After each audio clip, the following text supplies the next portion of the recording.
Well, it's the first day of Worlds Groups. I'm joined right now by Pobelter with coverage presented by Mobalytics. Pobelter, you guys had such a great start to that game and then unfortunately lost. Can you talk to me a little bit and take me through the breakdown of what went down? Mm, well, we had a good early game, and then, we got some kills, and we pushed bot turret, swapped to top lane, and then we were at TP disadvantage. So we were like kind of thinking of how to deal with that. In the end, I think we played too afraid, like all of us, and then so that should have been the game. That should have been the part where we like pressed our advantage, but instead they took top turret really easily. Like that's something we should be able to hold, and then so yeah, it was just like we would make good plays, but we were also making mistakes as well. Like we were getting caught out at some points. I was playing too afraid at some points as well. Um, and then yeah, fuck. It just I feel like we could have won the game, or at least been in like a very favorable position if we had this part around Infernal Drake where we caught them out, and then we went 5 people to Drake, and then we knew the whole time they're probably gonna try Baron, guys. They're gonna try Baron, and then we just didn't. It was a fucking stupid mistake. There's no like sugarcoating it, and then they just got Baron, and then yeah, we just didn't expect their Baron speed to be so fast. In retrospect, obviously, kind of a bonehead mistake. Usually, that situation is fine to bait them into starting the Baron if my Rise ulti is up, but I'd used it in the fight before to try and clean up the AD, but I got like Trist ultied out, I think, or I just didn't take it, and then just didn't factor that into us grouping around Dragon. So that's how they got Baron. From that point, we just got steamrolled because our flashes were down and they had Jarvan. Yeah. So they just essentially grouped as 5 and then just ulted us, and we just died and they ended. Yeah, I wanted to ask you about the Jarvan situation and specifically about draft. And in retrospect, how do you feel about the draft that you guys had? And I know oftentimes that Tristana is like an interesting pick in response to Jarvan. Just kind of what do you think? The draft was really favorable, I think. We were in a good position, and like when Rise starts to get 3-4 core items, he becomes insanely strong, and then no one can deal with his split push. And then so like as we were verging on that point, that was when we gave up the Baron, and then they just were able to close out really easily. So yeah, I mean, it wasn't really a draft problem, just we fucked up. What do you think of your guys' group and everything? Because this is obviously the first day I've had a chance to talk to you guys since groups were drawn and we've started to see how things go. What do you think of the group? We have to be really careful of every team in our group because I feel like we can beat any team and any team can beat us. So it just comes down to who's going to play better on that day. And so, yeah, I mean, we just have to be we just have to play well. That's it. I did see some of the NA teams around before the event started in the last couple of days, and I feel like I've just seen like these very somber, quiet looks on everybody's faces. Maybe I'm just catching you guys at tired times, but it has made me nervous.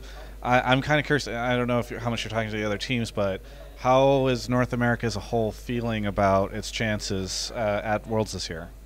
I haven't really been talking with players from other teams, but like, oh, how do you think you guys are going to do in your group or anything? Yeah.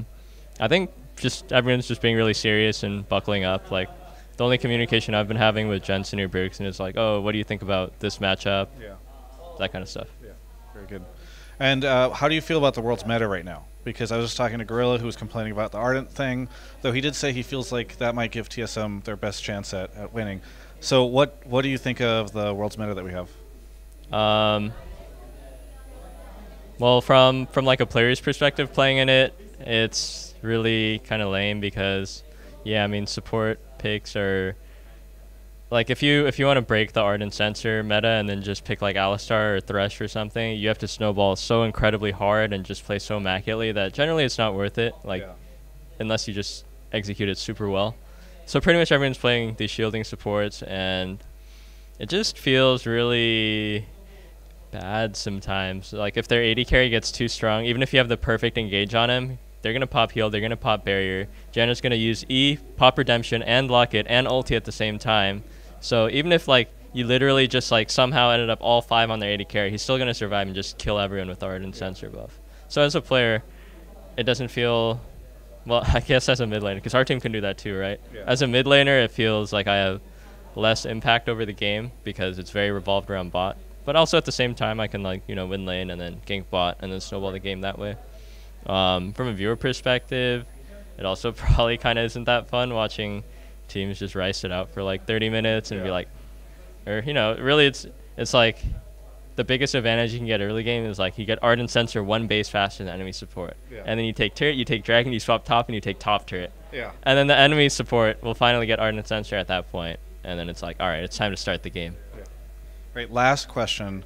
And I know this is less Worlds related, but you were one of the few people I saw speak out against, or seemingly against, the best of 1, best of 3 change.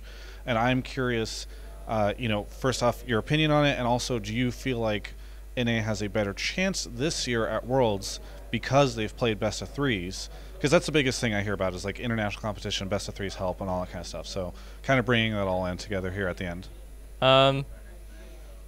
Yeah, absolutely. I think it's important to have that kind of experience. Just like adapting in a series, and of course you can do that in playoffs and in scrims, but playing on stage is a very different experience because that's like the real deal, Like no matter how much you practice, what's on stage is going to be different. Like the reason Riot made the choice was that they figured it wouldn't be like too bad, I think, and then at the same time I think they find it necessary for like viewership and like interest in the league, because like I can see it too, like if you look on Twitch, LCS will get like 100-something thousand viewers. Before it would easily break 200. It was a long time ago, so I don't remember, but I remember when I was on CLG and we were playing best of 1s, the viewership was much higher. And they've done a lot of research and stuff to make the decision that they've made, but I was just speaking from like my perspective as a player who's become really accustomed to playing best of 3s. They feel really fulfilling when you win, and like it feels like to go back to best of 1s, like it's gonna be like, okay, well, we won, but doesn't have the same like sense of accomplishment. Yeah, absolutely. Well, at the very end here, is there anything that you would like to say to any of the NA fans? Yeah, I mean, we're out here in Wuhan, China, and we've all been practicing really, really hard to try and make all the NA fans proud and just do our best for us as well. So we hope you guys keep supporting us. Thank you. Very good, Pobelter. Thank you so much for the interview, and for everyone else, you can check out the rest of our coverage of all things Worlds right here on my YouTube channel. Hey there, I hope you enjoyed the interview. Thanks so much for supporting my Worlds coverage, and if you'd like to support me even more, please check out Mobalytics, my sponsor. They are all about helping you figure out your strengths and weaknesses so that you can get better at your game. If you'd like to, go check them out at mobalytics.gg/Travis. Thanks so much.